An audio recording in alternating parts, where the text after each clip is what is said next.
Hi, my name's Julia. My usual role is I'm a consultant physio up in the pain clinic, been seconded into the Well-being Team, so we're here to give you some tips and pointers about looking after yourself from a physical point of view as we go through the next few months of maybe particular increased demand or alteration in normal working practice, and also paying attention to the fact that when we usually leave work we can go into our usual relaxation and unwind strategies. Many of those aren't available to us at the moment. You're going to be getting a self-care pack, so that will come to you via email, and it will also be available on the HCS Well-being Team's website. That's on the intranet, so look out for it. If you need to contact anybody in the Wellbeing Team, there's an email address on there, so please feel free to do that. Okay, so thinking about your musculoskeletal health, first thing to notice is when we carry increased muscle tension, it tends to be around this part of the body, okay, particularly jaw and face. If you're already a jaw clencher or teeth grinder, then obviously the more stressed we get or the more anxious we get, those things can increase. So just getting into good habits of releasing the jaw just by wriggling the jaw, but equally, because we're going to be washing our hands so much, tying this behaviour to something you're going to be doing regularly through the day is probably a good idea.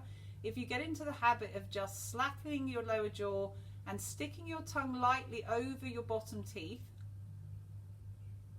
it'll encourage you to loosen that jaw. So even if you're not aware that you've got jaw tension, just by doing that regularly through the day, you might suddenly realise, oh, actually I was bracing, okay? Because typically if we do that all day long, the symptoms we'll end up getting is pain up into the head or into the neck. So do look out for jaw tension. Role model it yourself, but equally if you see your colleagues tensing their jaw, give them a sense, remind them to wriggle and release. Next area of tension obviously comes down into the neck naturally anyway. Best way to release most muscle tension is to use rotational movements. So rather than fighting a muscle that wants to contract and trying to pull it into length, start working with rotation. It's often the easiest way to get it to release and inhibit it. So gentle neck rotations, again, you can be doing those when you're doing something else. I'm washing my hands. Just take a reminder to loosen off the head and neck, okay? A lot of the positions we spend most of our day in are bending forward, dropping the head forward. We're either bending over computers, bending over beds, bending over patients, and there's nothing wrong with bending. It's really, really important for the spine, but it means that we don't regularly get out into the more extended open postures. So once you've done some head rotation, think about lifting the chest, making room in the neck, and then dropping the head all the way back. This position can be great for releasing the throat as well.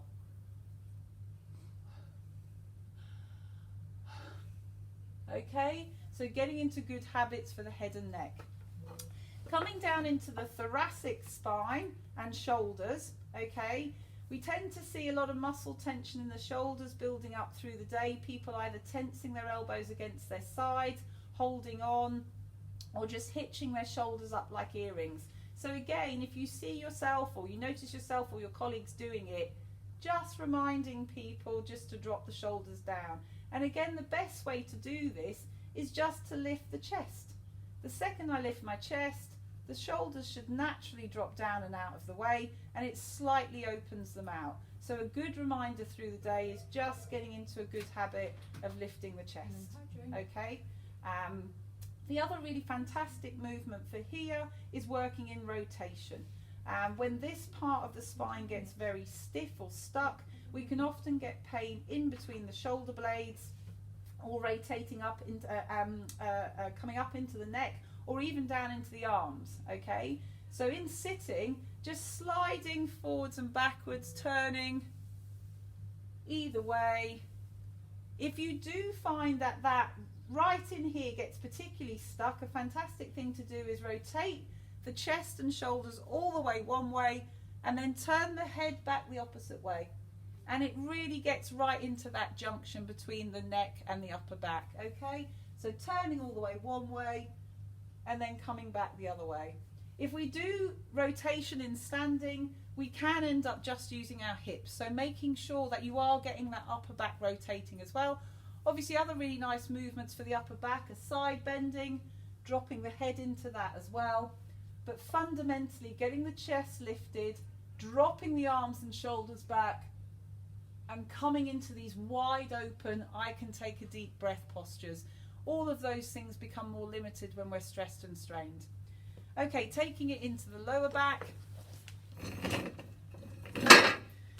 So again, we can spend a lot of our time generally flexing and bending, and Neanderthal posture as we call it. So give your lower back muscles a break by just using hips side to side, releasing and relaxing as you go. Again, can be standing doing my notes, can be standing at a computer, doing obs, doing anything else that you're doing, just getting into really good habits of keeping those back muscles nice and loose just by sideways gliding. In standing, another nice way to release the back and pelvis is just tucking your knee to your chest. Don't always have time to sit down, so this can be a really great way of releasing the lower back. And obviously, again, because we spend a lot more time here, it's really good to try and come into this full extended posture, even just for a second, frequently throughout the day. A lovely posture for the lower back and to give the hips and knees and ankles a really good movement break and a wake up is to get right down into a squat. Okay, just from this position, little bounce coming up again. Obviously, if that's normal for you and that's something you could do regularly, you could give that. If that would be very difficult for you to do normally, try and work with this position first. But all of us learning to get back into the ability and habit of getting down into a deep squat would be really, really good, really for the hips and knees and the ankles. So coming down into the ankles, we spend all of our time on our feet, or long periods of time on our feet.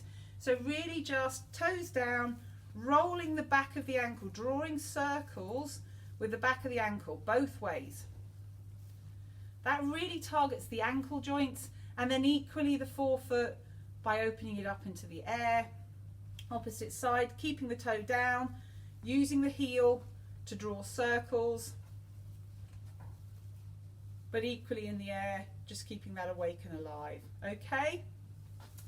Getting into short habits and routines of doing these things regularly, lots and lots of movement breaks throughout the day, just to prevent the tension building and building and building. By the time pain is your indicator, you've already gone over the top. So it's really important to try and get into the habit of using movements throughout the day to keep the body more comfortable. Next couple of things we really want you to pay attention to from a physical point of view is, in your pack, you're going to have a really good information sheet on hydration. Key thing to this is looking out for your urine chart. Not necessarily monitoring all day, but if you are waking up after your sleep phase and you're thirsty already, your urine is the wrong colour.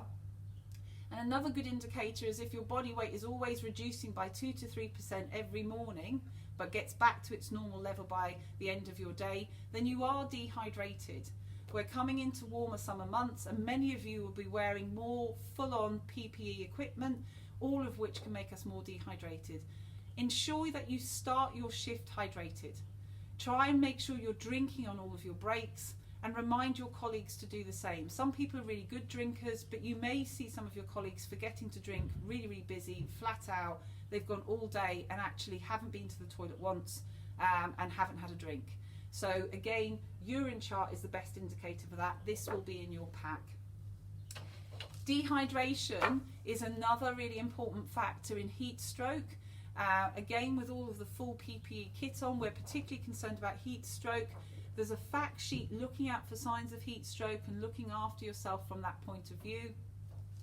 We do know that when we have to change, we can acclimatise often to something routinely within about 2 weeks.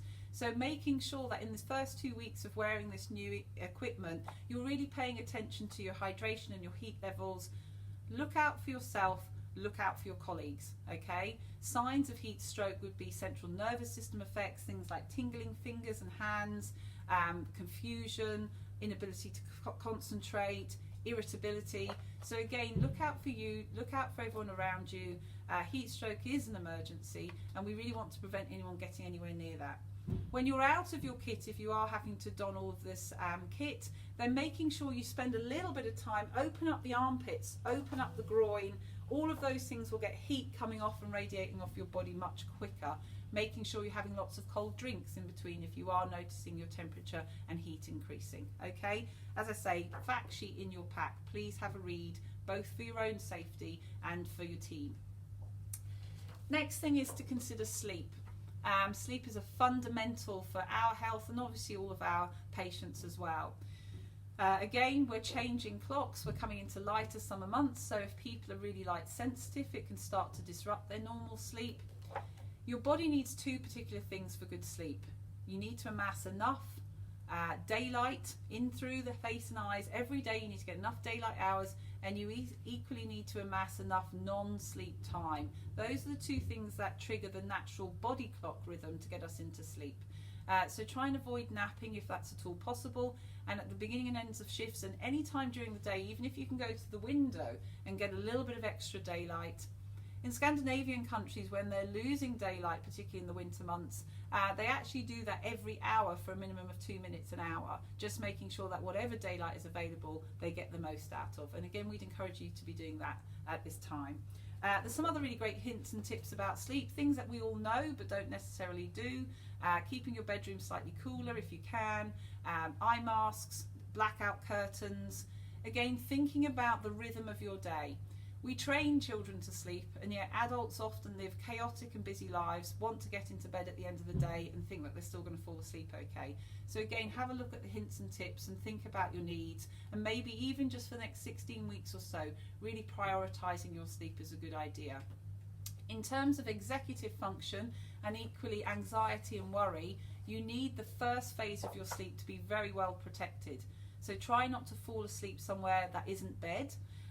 That first phase of sleep and the first couple of hours is where you'll start dipping into your deep sleep phases. As the night or your sleep phase goes on, you won't dip into that same deep sleep phase, and it's the deep sleep that is essential for executive function and managing anxiety. So again, please be particularly careful about that phase of your sleep. Finally, in your pack, really want you to think about nutrition. Again, actually using not only what you eat but how you eat across your day to support you with sleep. If you can, trying to use your carbs maybe a couple of hours before bedtime. If you're going to have your carbs in your day, that's a really good time to have them, because hopefully that will also help trigger you getting into that slump and sleepy mode. Okay. But there's also a thing about watching your energy levels through the day, looking at the long, slow burning food stuff throughout your day and your shift, healthy snacks, and good hydration tips as well. So do look in your pack. That's been put together by one of our sports nutritionists in our community as a gift to all HCS staff. So do have a look at the resource that's been provided. In your pack, there's also lots of articles on everything from bowel and bladder control all the way through to psychological need and well-being. Everybody that needs to will be contacted by the psychological well-being team as well, just for a check-in. And equally, if you or anyone on your team is struggling, you can contact your line manager and they can refer you to the well-being team. Take care of yourself, and we're here to support you. Thank you.